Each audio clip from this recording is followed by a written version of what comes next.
and welcome to another one of my broadcasts. My name is Edward A. Gray. That's Gray. I will be a write-in candidate for United States Senate. My hope is to replace Marco Rubio. Let me restate that. I will replace Marco Rubio, and I will defeat Val Demings to be the next U.S. Senator to represent Florida. I'd like to give a shout out to an organization, the Constitutional Party of the United States Super PAC. Their website is cpotus.org. That's cpotus.org. In their website, you'll find the Constitutional Party of the United States Super PAC. They believe our people are the way we can truly make a difference. They want to get involved locally, in state, and federally to take back our nation. Now that's my goal too, is I'm here to tell you about how I want to try and take back our country. There are things that this administration has done that we need to look at and seriously ask ourselves, is this the direction we want our country to go? I think one of the first things that we need to do is push for term limits. We need to stop allowing career politicians to ruin, and I say this, ruin our country. I would think that removing all the lobbyists and special interest groups that are in Washington would be a good idea, so that those legislators, Congress and Senate, can then focus on the issues for the people and not those who carry big money. Now, I understand that some say lobbyists and special interest groups are important, but they don't need to be at the Capitol. They can contact in the local and state levels, good enough. The Capitol is for the final decisions of this country, and we need to have little distraction from making the decisions. And a lot of these people cause big distractions, as many of you know. I'm very disturbed where our Capitol is at this point. The fact that it's surrounded by fences and guards and dogs and barricades and barriers and et cetera, et cetera. That's never been the case. This is supposed to be the people's house, and I will work to have all of those barricades and fences, et cetera, removed, and once again let people freely join and enjoy and participate in the people's house. I think another big issue that we have to realize is the southern border.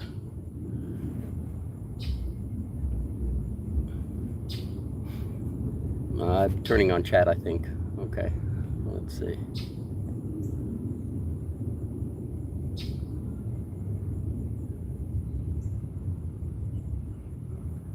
Okay. So I think one of the big issues that we need to all realize is at the southern border, we're looking at almost 3 million people have crossed illegally.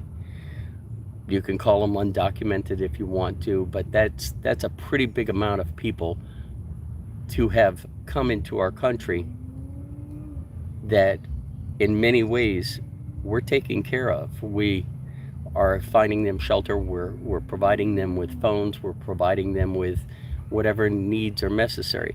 Now, I understand that these people come from other countries where they're dealing with a lot of distress, whether it's their governments have become dictatorships, or there's work, or I've even heard our government say that they're doing it because of the climate crisis, which many believe is baloney, but that's neither here nor there. These people are coming here. Some aren't good people. Some are just looking for a better way of life, which is what America offers. But they have to understand that America is founded on laws and principles. And if you want to come to this country, there's a legal way to do it. By crossing the border illegally, you're putting yourself and our country under a big strain, and it is not good for either of us. The same thing with DACA. I understand that we have people that have been living here for years that are a part of DACA. Have they applied to become American citizens, or do they think that they just automatically should be American citizens? Personally, I think they should apply to become an American citizen. Anchor babies. We need to do away with anchor babies. The idea of people coming from other countries to have their baby in America so that they can be considered an American citizen and then have all of the rights of an American citizen is wrong. There's just no two ways about it. Down the road, I plan on doing a video on weaponry. I'm no expert in it, but I do have knowledge in the use of rifles and handguns. And I've heard some of the people that are on the Hill describing some of the things that these weapons can do, which they totally just make it look like they're horrible machines. And they're not good machines either. Understand me. They're meant to kill, whether it's for food or protection. Guns are made to kill. But to say that a bullet will blow a hole in somebody so large that they can't even put them back together is just astoundingly stupid. Americans need to work together on many fronts. This Green New Deal, which sounds great in a lot of ways, is really the worst thing that could ever happen to our country. We are a country that is reliant on fossil fuels, oils, and gases, and to try and completely force an entire country away from what they're reliant on without having some type of alternative that would actually work is just ludicrous. We need to do better. There's ways of doing this without causing so much distress and harm throughout this country. Now, I want to make something else perfectly clear. I stand for the blue. I have the greatest respect for the police departments, the sheriff's departments. Our police are there when we need them. But there's a difference between police following orders and police following the Constitution. And we need to make sure that they realize we know the difference and they should know the difference. Another thing too that we've had to deal with over this administration is these forced vaccinations. Now the Supreme Court said, no, you cannot force this on the American people. But because Biden is in charge of government agencies, he can force it on them. And therefore he can also force it on any company that receives government funds, such as hospitals. So this vaccination push, which as time has gone by, we found the vaccination hasn't done what it said it was going to do. Originally, they said, if you get the vaccination, you won't catch the virus again. That turned out to be false. If you get the vaccination and the booster, you may not get the virus again, but you do. If you get the vaccination, the booster, and another booster, you may not get the virus again, but if you do, it won't be as severe. It just goes on and on. So I understand that President Trump was the one that originally initiated the warp speed to get this vaccination implemented into the country, and we applaud him for that. But we have seen over and over again that this vaccination isn't working to the standard that Americans expect a vaccination to work. And there's too many questions that still have to be answered before we move into a total vaccination of the entire country. Another problem that I see in our country is we are allowing foreign countries, especially those considered combatants or enemies of the United States, to purchase land in the United States.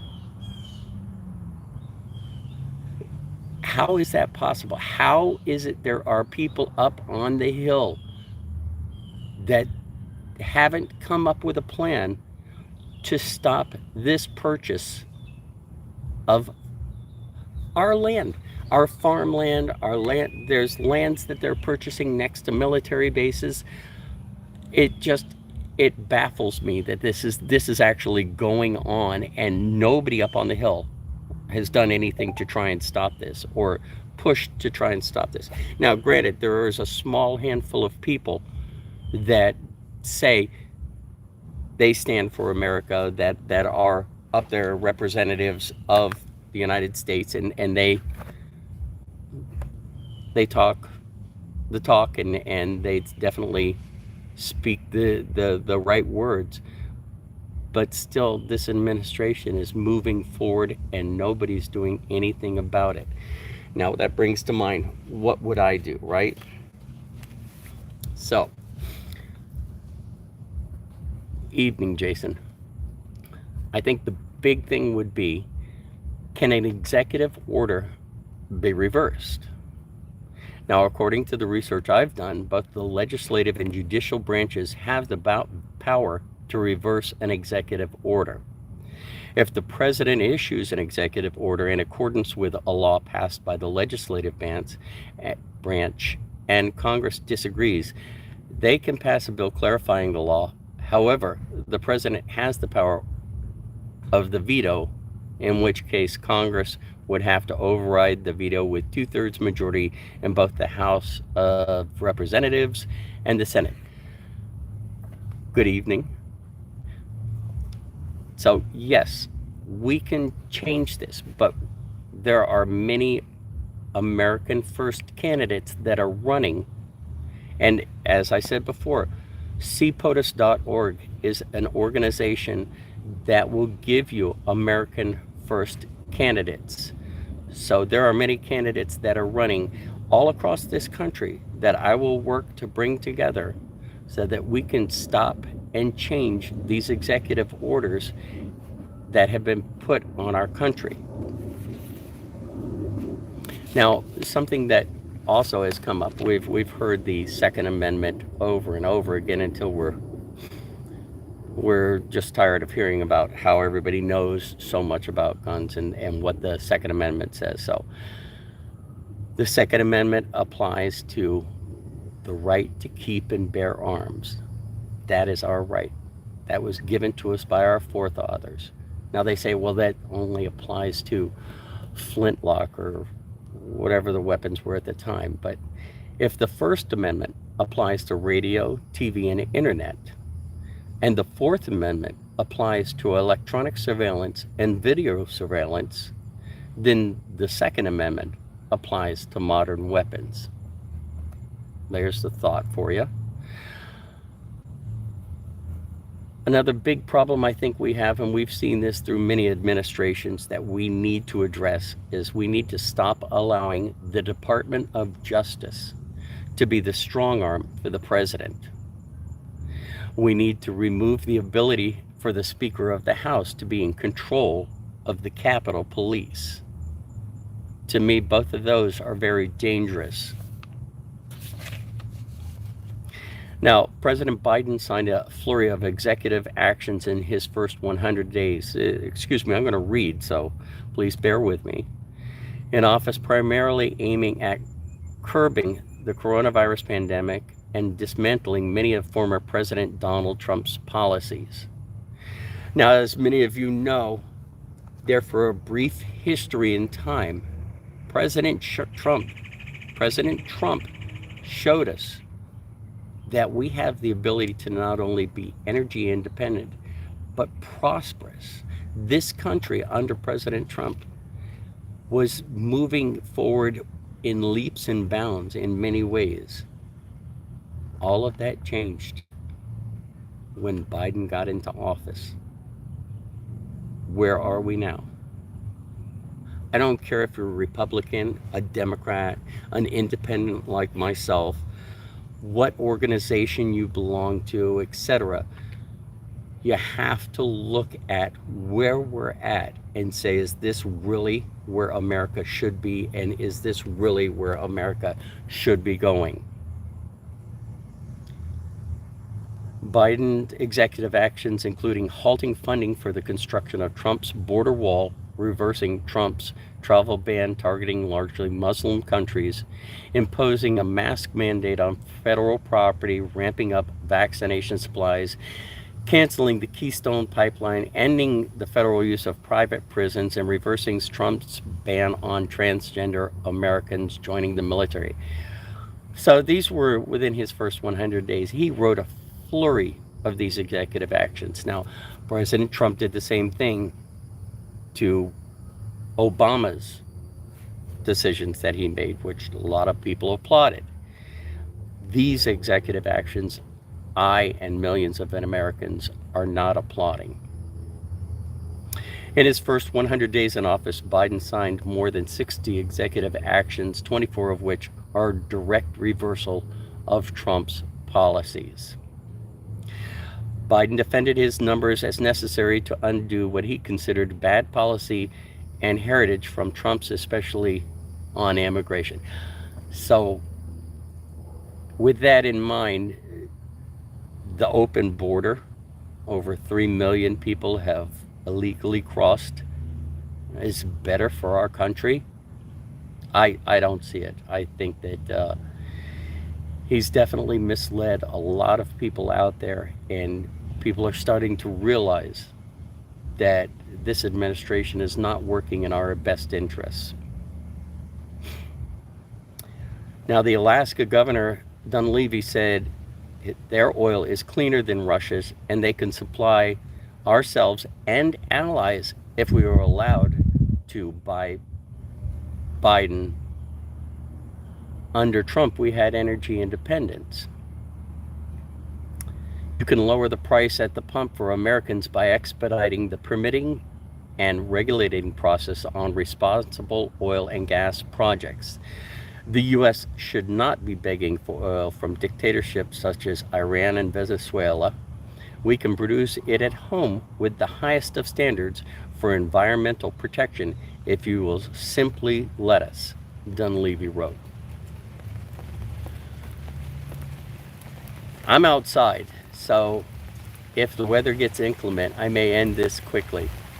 I'm hearing a little pattering of rain, but I'm good for right now, so let me see.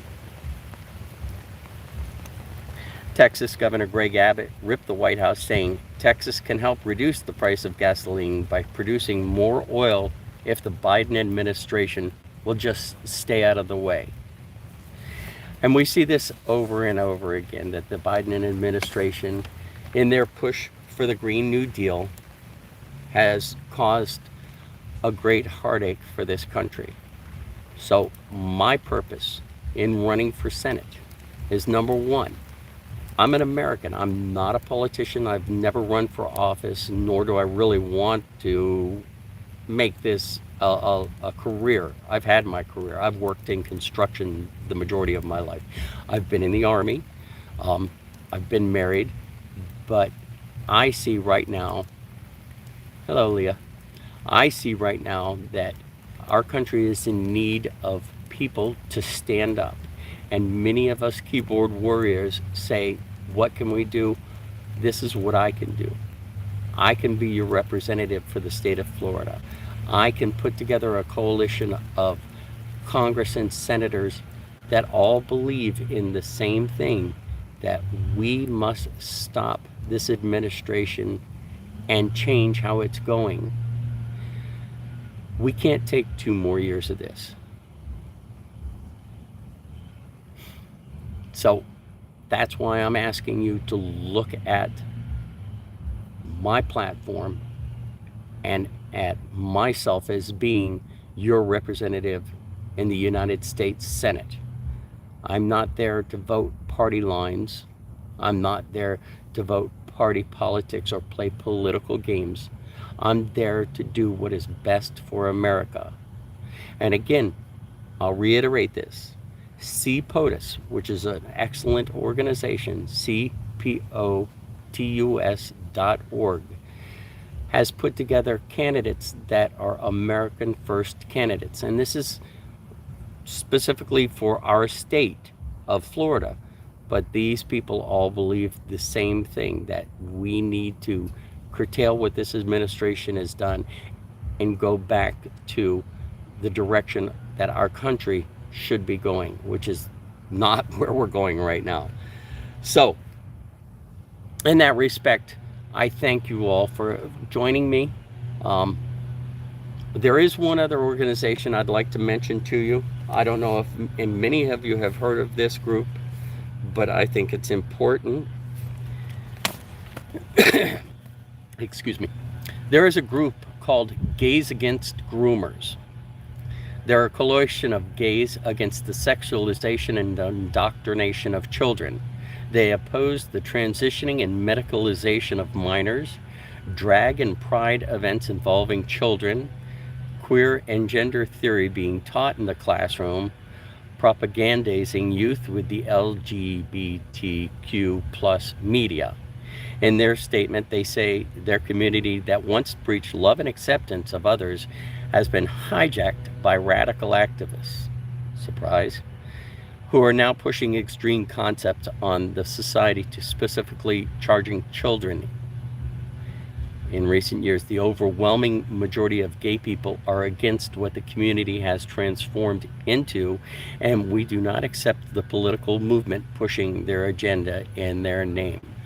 So that's gaysagainstgroomers.com if you would like to look them up.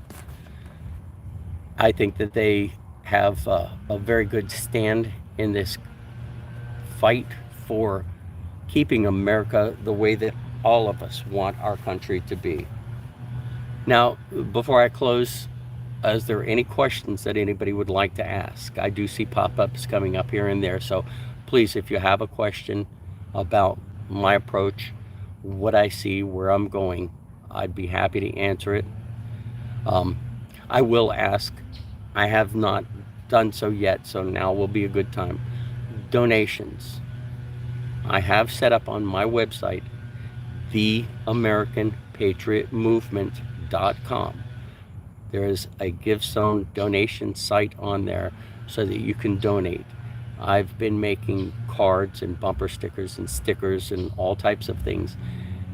I've been going to meetings and places and cities and towns and getting my word out as to who I am and what I see and what I'd like to see happen. But I could use donations. This is all coming out of our pocket right now, ours being myself, my wife, and my family. So if you can find it in your heart to donate, it would be greatly appreciated. Again, that's all one word, theamericanpatriotmovement.com. Now, I originally started the American Patriot Movement with the idea that we need to change how we elect representatives.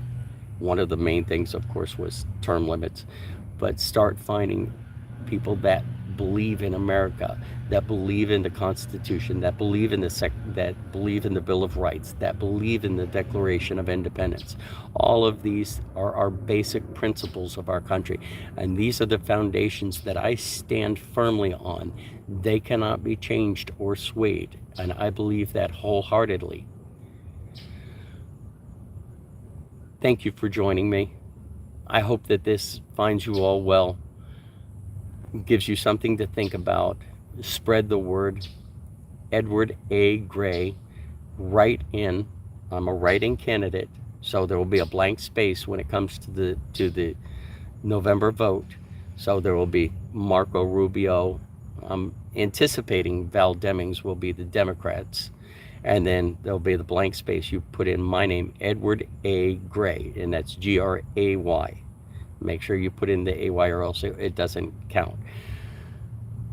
Now, will Rubio do any of these things that I'm talking about? Will he form people together and push to change these executive orders and push to stop this mass push that this administration is going? No, we haven't seen anything like that. Will Demings, with all due respect for her, I see her following along with a lot of what this administration is wanting to do, is wiping out their rear with the CODIS. Our Constitution is only good as the people willing to defend it. Yes, and thank you. And I agree. This is what we need to do. We need to take our country back. This is how we do it. We can do it together. So again, you can go to my website, The American Patriot Movement, all one word, theamericanpatriotmovement.com, and you can find all my information on there, my platform, and the donation site. Another one is cpotus.org, cpotus.org. They are the Constitutional Party of the United States Super PAC. And then the last one is gaysagainstgroomers.com. These people are standing up against the drag queen, the indoctrination of children. I thank you for your time. God bless America. God bless you all.